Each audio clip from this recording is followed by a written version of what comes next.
오늘 아침 묵상할 하나님의 말씀은 마가복음 14장 43절에서 52절까지 말씀입니다.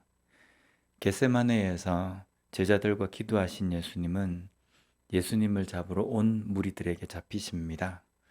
먼저 44절 말씀을 보면 예수를 파는 자가 이미 그들과 군호를 짜 이르되 내가 입맞추는 자가 그이니 그를 잡아 단단히 끌어가라 하였는지라. 입을 맞추는 군호를 짜고 확인이 된 사람을 단단히 끌어가라는 당부까지 합니다. 지금 이들이 잡으러 온 사람은 예수님입니다. 그런데 예수님은 이 일이 있기 전에 제자들에게 이런 말씀을 하셨습니다.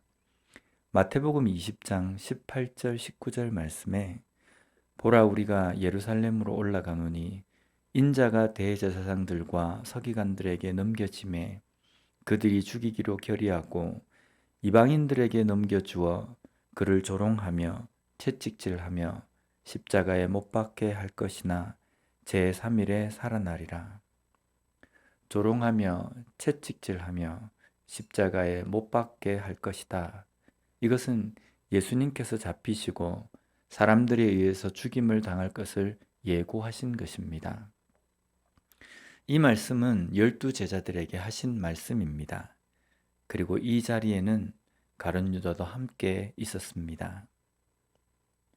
왜 유다는 자신이 예수님을 팔기 위해서 돈을 받고 계략을 세우며 지금 군호를 짜는 이 순간에 예수님께서 죽으심의 예고가 자신으로 인해서 된 것임을 깨닫지 못한 것입니까?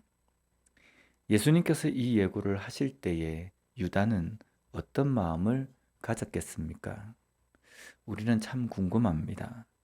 그런데 이것은 유다만의 문제가 아닙니다. 우리 모두의 문제입니다. 내 속에 어떤 생각에 꽂혀서 그것에 집중이 되어 있는가로 인해서 하나님의 말씀이 어떻게 들리느냐가 결정된다는 겁니다.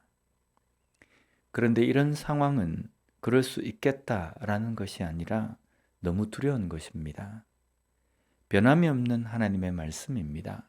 그런 하나님의 말씀이 우리의 마음에 따라서 다르게 다가올 수도 있다는 겁니다. 그래서 나는 잘 믿고 나는 말씀을 잘 듣는다고 하지만 실제 잘 듣고 잘 깨닫는 상황이 아닐 수 있다는 겁니다. 그래서 우리는 험난한 세상 가운데서 깨어 있어야 하지만 하나님의 말씀 앞에서도 깨어 있어야 하는 겁니다. 그래야만 왜곡되게 말씀을 받는 것이 아니라 말씀 그대로 받는 삶이 될 수 있기 때문입니다. 47절 이하에 보면 어떤 제자는 칼을 꺼내서 방어를 합니다. 또 어떤 제자는 자신의 겉옷을 내팽개쳐 두고 벗은 몸으로 도망을 갑니다. 그리고 그 자리에는 예수님 혼자만 남습니다. 이들은 또한 예수님의 죽으심과 부활에 대해서 말씀하실 때에 어떤 생각을 가졌겠습니까? 그리고 자신들의 눈앞에 펼쳐진 사건이 예수님께서 말씀하신 바로 그것이라는 것을 왜 깨닫지 못했습니까? 물론 우리가 듣고 알았다고 해도 완벽할 수는 없습니다. 그래서 알았어도 이런 위기의 순간에 나도 모르게 나의 본능대로 행동할 수밖에 없었을 겁니다. 우리 자신들도 똑같다는 겁니다. 그렇다고 신앙이 없거나 문제라고 말할 수도 없습니다. 그런데 문제라고 말할 수 없다고 해서 잘했다는 것도 결코 아닙니다.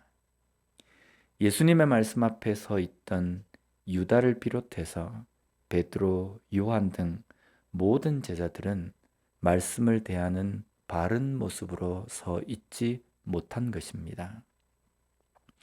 이번 주간은 고난주간이라고 이름하고 우리가 지킵니다. 고난의 의미가 무엇입니까? 한 나쁜 제자에 의해서 예수님께서 잡히셔서 핍박을 받고 다혈질적인 유대 군중들에 의해서 예수님이 못 박히신 것이 아닙니다.